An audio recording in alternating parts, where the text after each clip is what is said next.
आज मी तुमका वाटण लावलेले ताकाची कढी दाखवते। ह्याच्यासाठी मी घेतलंय या अर्धा पातेला ताक, इकडे मी घेतलंय हिरवा वाटण, म्हणजे ह्याच्यात आलं, लसूण, ओली मिरची आणि कोथिंबीर समप्रमाणात घेऊन वाटून ठेवायचं। मग 2 चमचे बेसन, वरून घालू कोथिंबीर, फोडणीसाठी हिंग, राई, जिरा, कढीपत्ता, थोडीशी साखर, मीठ आणि हळद। आता आपण या ताकामध्ये काही गोष्टी घालून घेऊया। म्हणजे हा मसाला जो असा तो एक मोठा चमचा मसाला आपण ह्याच्यात घालूया। या बेसन घालूया,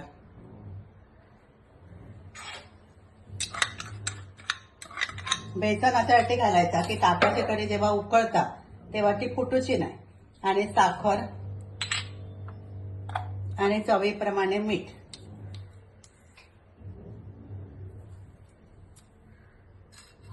आणि हा बेसन चांगला ह्याच्यामध्ये मिसळून द्यायचं, कुठली रव द्यायची नाही।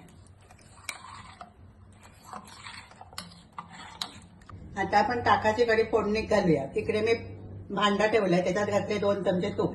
आता इकडे हा बेसन आणि हिरवा वाटण ताकात चांगला लावून घेतलं। आता ह्या तूप तापला की त्याच्यात घालायचा फोडणीचा सामान, हिंग, राई, कढीपत्ता आणि जिरा।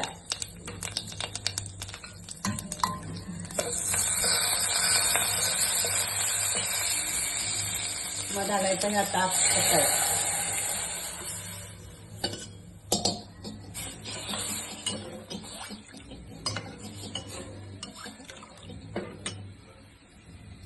मग घालायची थोडीशी हळद।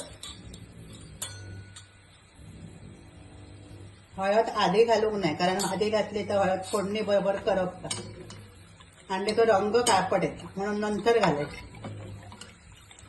आणि ताकाची कढी उकळून घ्यायची। आता बेसन घातल्यामुळे ती फुटूची नाही।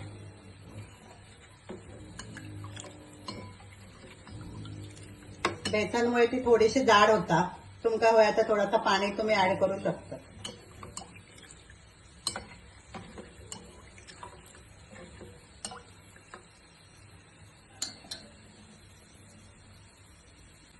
आता ही ताकाची कढी चांगली उकळली, बेसन घातल्यामुळे थोडीशी जाड झाली। आपण गॅस बंद करूया आणि त्याच्यात वरून घालूया थोडीशी कोथिंबीर।